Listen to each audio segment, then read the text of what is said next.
ലോകത്തിലെ ഏറ്റവും വലിയ ജനാധിപത്യ രാജ്യമെന്ന് മേനി പറഞ്ഞിരുന്ന അല്ലെങ്കിൽ നമ്മളൊക്കെ അഭിമാനിച്ചിരുന്ന നമ്മുടെ ഇന്ത്യ മഹാരാജ്യത്തിൻ്റെ ആ തെരഞ്ഞെടുപ്പ് സംവിധാനത്തെ എത്രമാത്രം അഴിമതി നിറഞ്ഞ ഒരു സംവിധാനമാക്കി മാറ്റി കേന്ദ്ര ഗവൺമെൻറ് എന്നുള്ളതിൻ്റെ ഏറ്റവും വ്യക്തമായ ഉദാഹരണങ്ങൾ രാജ്യത്തിൻ്റെ പ്രതിപക്ഷ നേതാവ് രാഹുൽ ഗാന്ധി ഇന്ന് പാർലമെൻറ്റിൽ അവതരിപ്പിക്കുകയുണ്ടായി.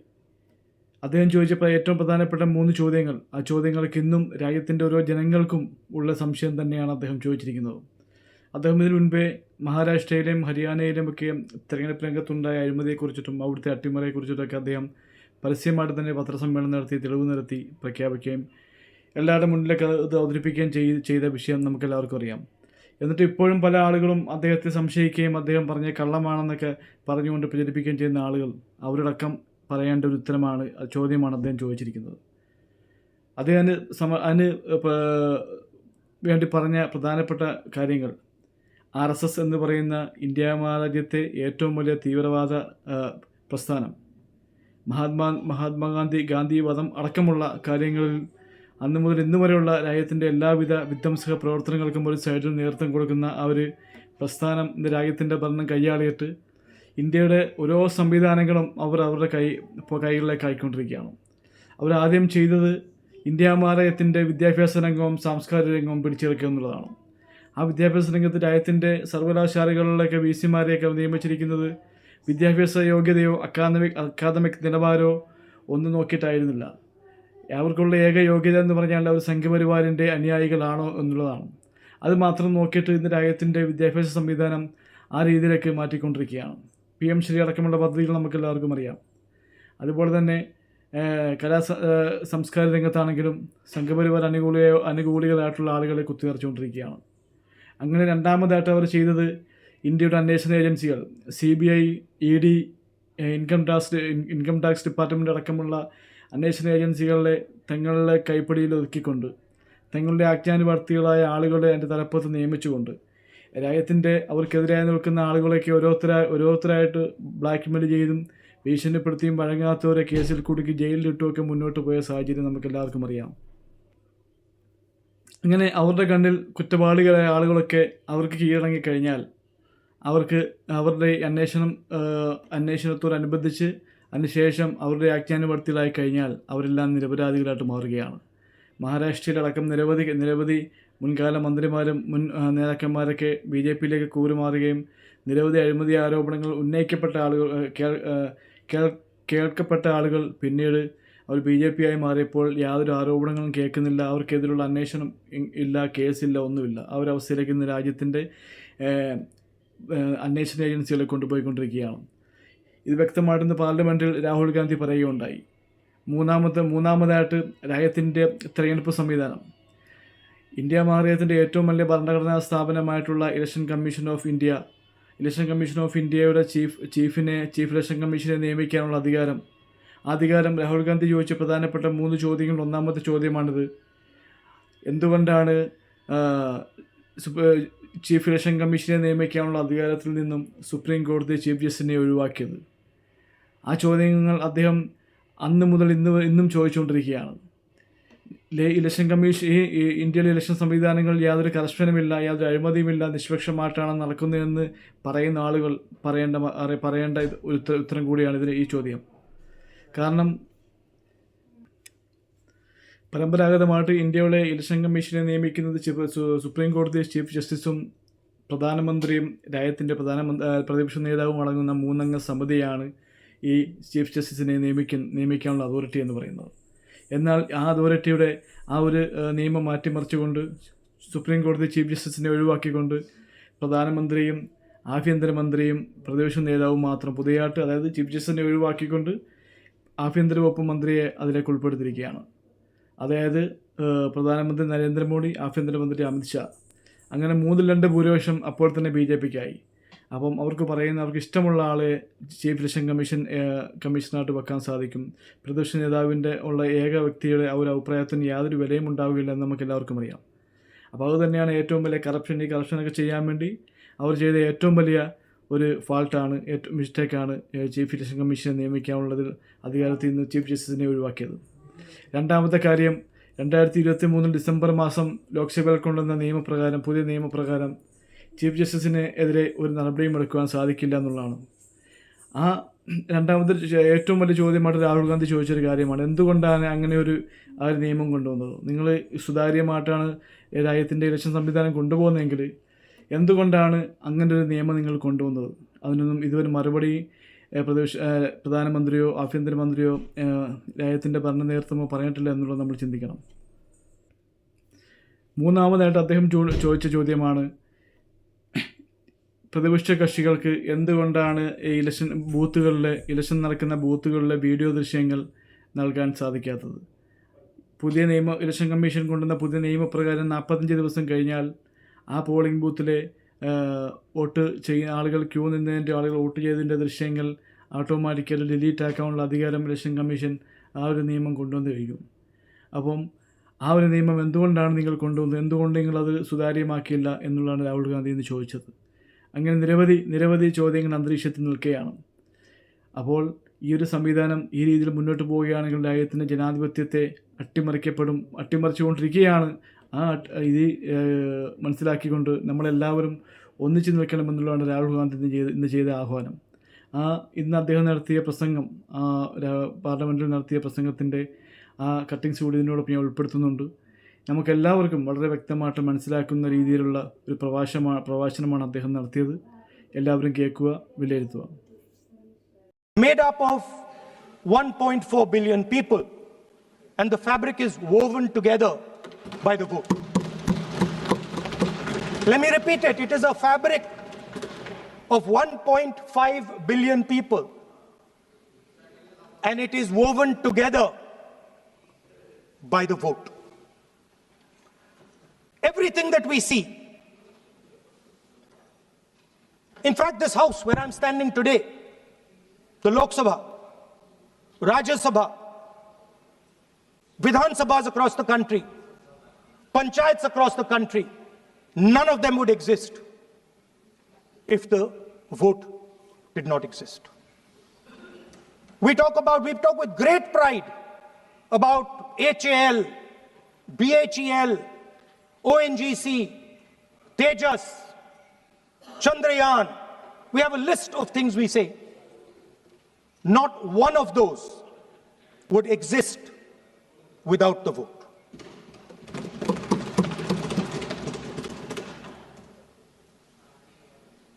Speaker Sir, it is the idea that every thread, every person in the Union of India is equal that disturbs my friends in the RSS. They are happy to see the fabric, but they cannot stand the idea that every single person in the fabric of our country, regardless of what religion they come from, regardless of what community they come from, regardless of what language they speak, should be equal. Not believe in equality. They believe in a hierarchy, and they believe that they should be on top of that hierarchy. Speaker Sir, on the 30th of January 1948, 3 bullets pierced the chest of Mahatma Gandhi. Nathuram Godse assassinated the father of our nation. Today, our friends do not embrace him. Today, our friends have pushed him away. He's an uncomfortable truth. But that's not where the project ended. You see, as I said, everything has emerged from the vote. All the institutions have emerged from the vote. So it's obvious that the RSS has to capture all the institutions that have emerged from the vote. So the project, after Gandhiji's assassination, the next step of the project was the wholesale capture of India's institutional framework.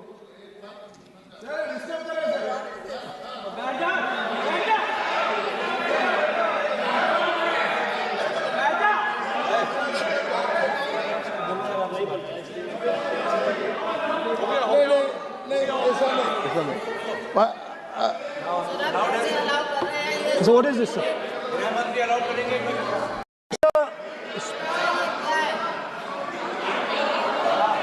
आप बोले पर हाथ मत जोड़े। But they have to be spoken.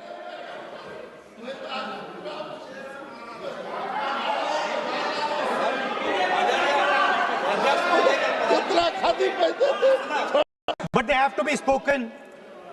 My friends don't like the connections I'm making. They're disturbed by them. It's obvious. Speaker, sir, so after the father of the nation was assassinated, his vision of an equal India, of an India where institutions belong to the people, had to be destroyed. And so the process started, and the RSS attempted to capture one institution after the other. And I will give some examples so that it is crystal clear that this is the case. Everybody knows how vice chancellors are placed on top of Indian universities today. Every single person knows this. You go to any university, you speak to any youngster in India, he will tell you that it does not matter whether the professor has qualifications, it does not matter whether the professor has a scientific temperament. The only thing that matters is the professor belongs. माननीय सदस्य एक minute माननीय सदस्य चुनाव सुधारों पर चर्चा हो रही है। सर ये मैं उसी पे कर रहा हूँ सर। आप किसी भी संगठन का नाम जो इस हाउस में उसका नाम मिले। नो एलओपी है तो इसका मतलब ये नहीं है। एलओपी का मतलब नहीं है, आप जनरल बात बोलो। आप राष्ट्रपति भाषण में बोलिए जनरल बात। सर हम लोग सुनना चाहते हैं। सर स्पीकर सर हम लोग सुनेंगे शांति से। हम लोग शांति से सुनना चाहते हैं। An electoral, the discussion is about the vote. एक मिनट सर मुझे बोलने दीजिए। एक minute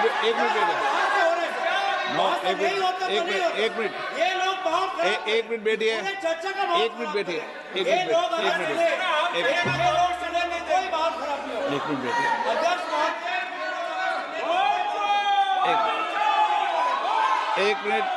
Make it very clear.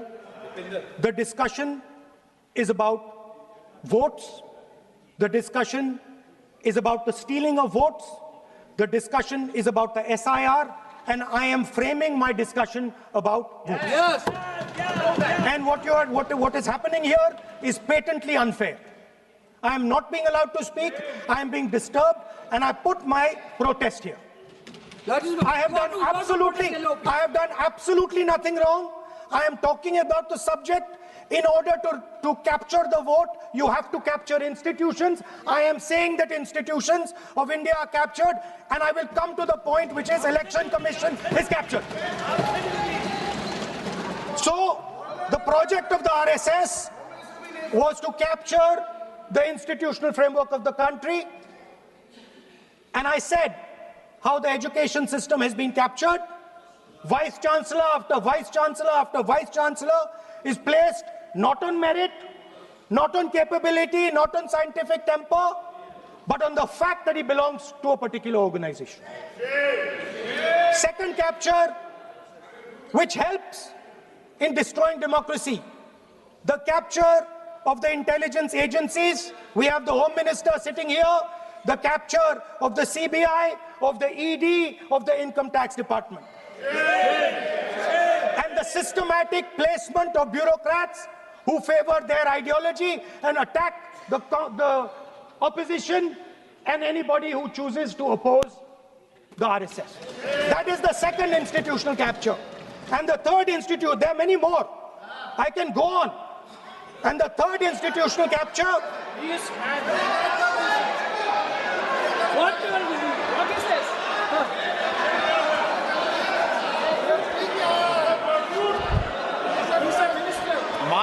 Please please मानिए। Yes, become Sunday.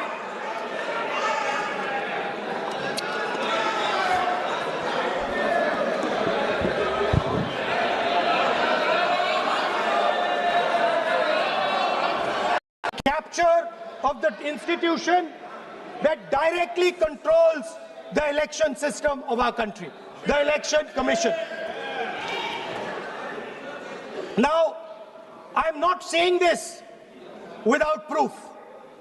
I have put forth adequate proof about how the Election Commission is colluding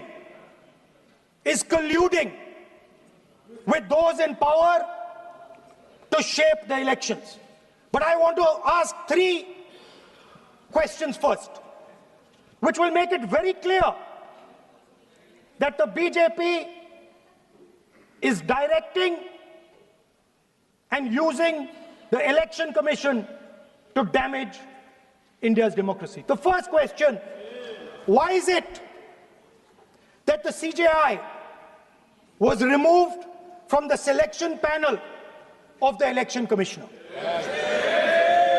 What motivation could there be to remove the CJI? Do we not believe in the CJI? Of course we believe in the CJI. Why is he not in that room?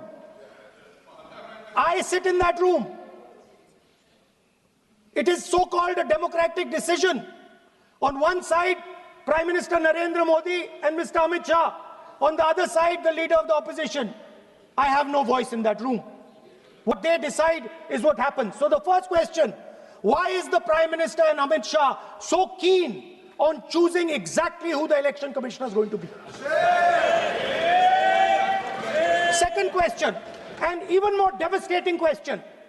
No Prime Minister has done this in the history of India. In December 2023, this government changed the law. They changed the law to make sure that no election commissioner could be punished for any action they take while they are election commissioner. Yes. Immunity. Why would the Prime Minister and Home Minister give this gift of immunity to the election commissioner? Why would they need to give this tremendous gift that no Prime Minister has given ever before to the election commissioner? Yes. Mr. Shah is looking into the ceiling. Maybe he will answer this question when he speaks. And finally, why was the law with regards to CCTVs and the data that they contain changed? Why was a law put in place that allows the Election Commission to destroy CCTV footage 45 days after the election? What is the need? The answer given is it is a question of data. It is not a question of data. It is a question of stealing the election.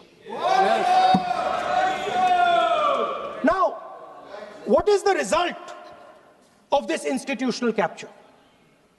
What is the result of controlling the Chief Election Commissioner and the Election Commission?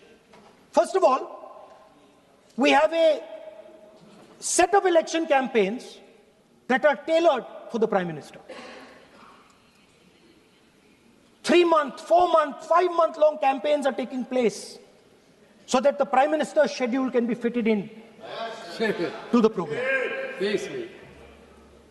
Second,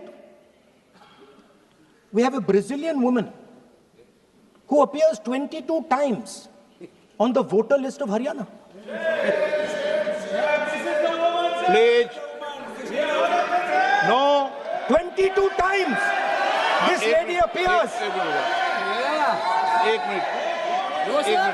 एक minute please एक minute.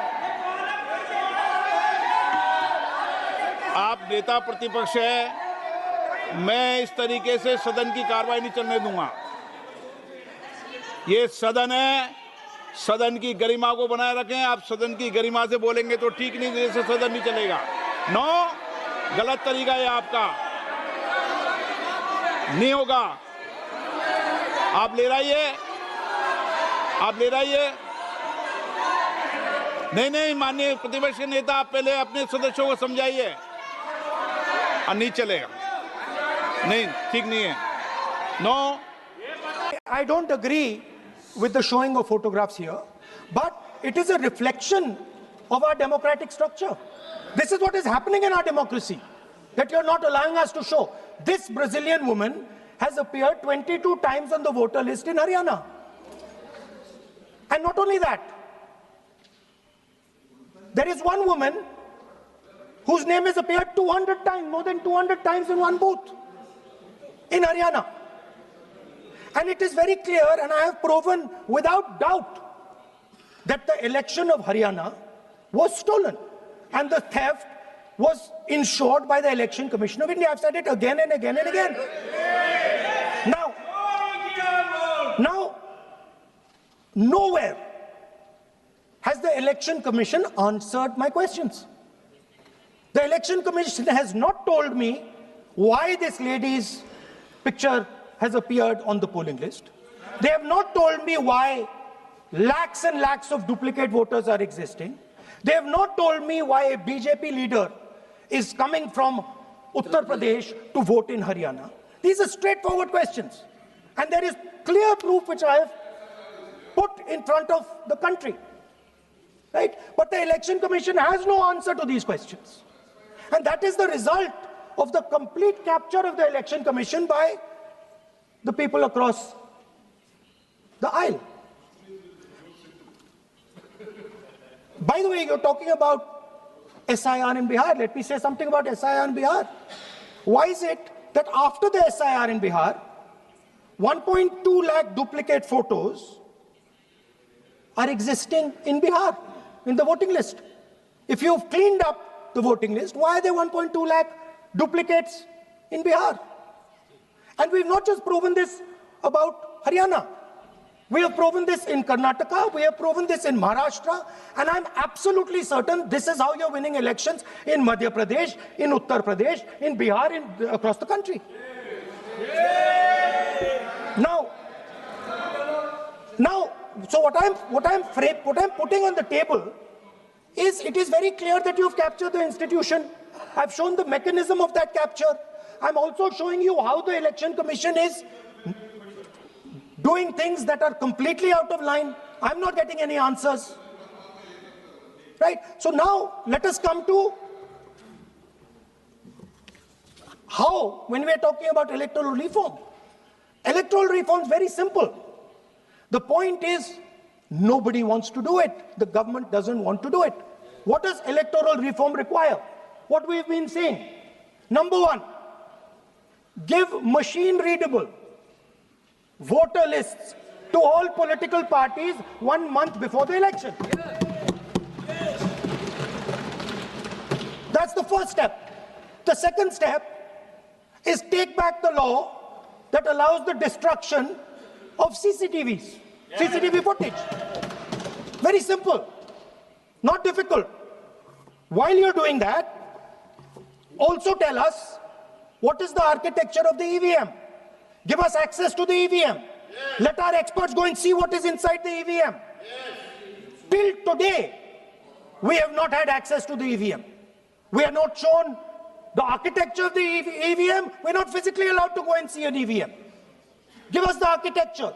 Give us access to the EVM. And finally, please change the law that allows the election commissioner to get away with whatever he wants to do. That's all the electoral reforms you need. And I want to assure the election commissioner that they might be under the impression that this law lets them get away with it. Let me remind them, don't worry, we are going to change the law, and we are going to change it retroactively, and we are going to come and find you.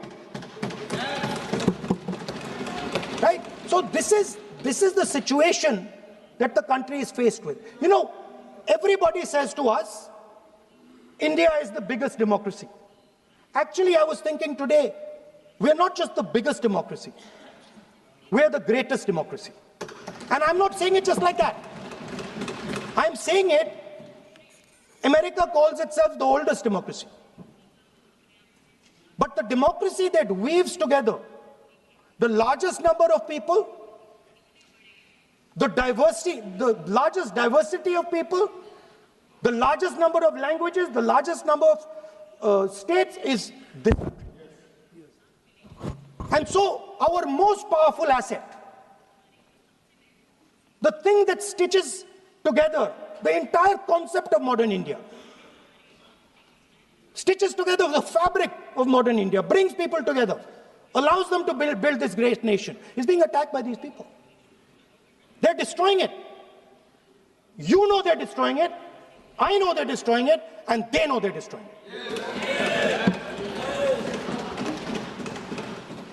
And I'd like to conclude by saying that the biggest anti-national act you can do is vote chori. There is no bigger anti-national act that you can do than vote chori. Because when you destroy the vote, you destroy the fabric of this country. You destroy modern India, you destroy the idea of India. So I'd like to conclude by saying vote chori is an anti-national act, and those across the aisle are doing an anti-national act. Thank you.